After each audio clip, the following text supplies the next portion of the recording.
Hello. Started digging bullets yesterday, looking for a homestead, and wandered off and found the starter home.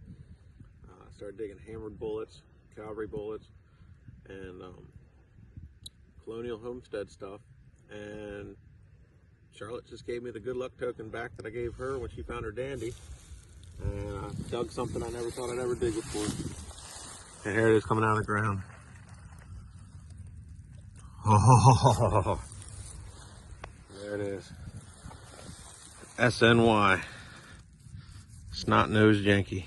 Let's see what she is. Box plate or buckle. And it's a buckle. It's a puppy paw. It's Gettysburg campaign.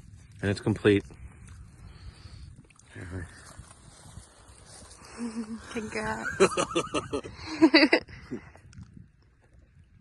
Awesome. Nice find. Best plate. Happens to be the rarest one that I dug yet. It's perfect. See, getting better.